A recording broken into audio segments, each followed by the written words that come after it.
Hey folks, there were showers in the valley today, but they were very spotty, mostly aided by the daytime heating. Had a pretty good shower that lingered much of the afternoon between I-2 and the Military Highway right around Alamo, where some of the wind damage was yesterday. That has since gone. The only thing left is this one up here to the northeast of San Ysidro. That's Starr County, that's Hidalgo County, Brooks County, and it's right kind of on the Tri-County line right there. And there's a pretty good thunder and lightning embedded within that, as it looks like, if anything, it may be drifting slowly to the north, but not all that quickly.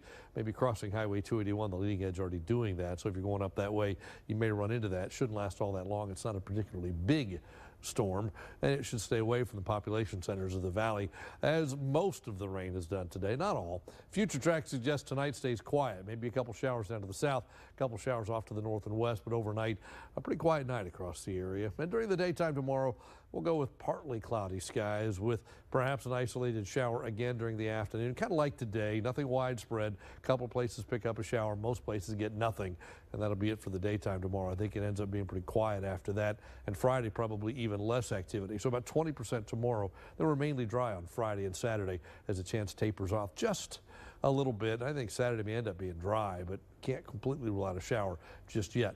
Rest of Texas, here's what we see tonight. What showers there are, what few there are, have been down here in our part of the state.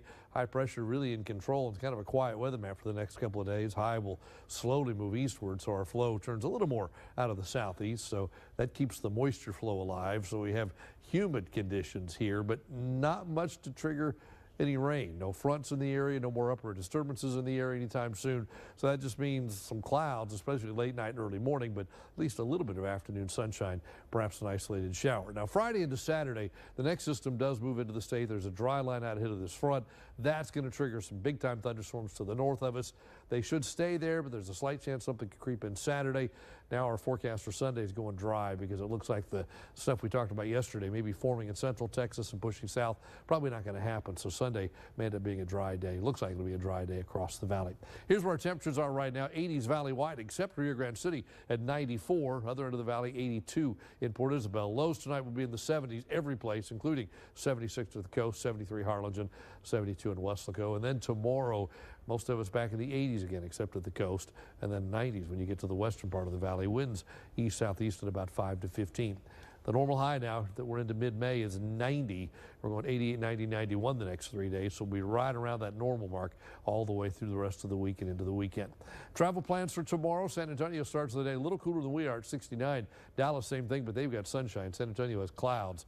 By afternoon, we'll go with partly sunny in South Texas, mostly sunny in North Texas, and most of the state making it back into the 80s. So your First Warn 5 AccuWeather forecast for tonight, an isolated shower, but very isolated mainly this evening, and then a little fog later. Then tomorrow partly sunny with a stray afternoon shower, but not much activity. Clouds in the morning, afternoon sun, and then that brief shower. Friday, Saturday, the chance of rain stands at less than 10%, but is not zero. By the time you get to Sunday, I think our rain chance is pretty much gone, and then should stay out of here for next week. And with that, temperatures are back above average, 94 on Monday and again on Tuesday. That's your updated First Warn 5 AccuWeather forecast.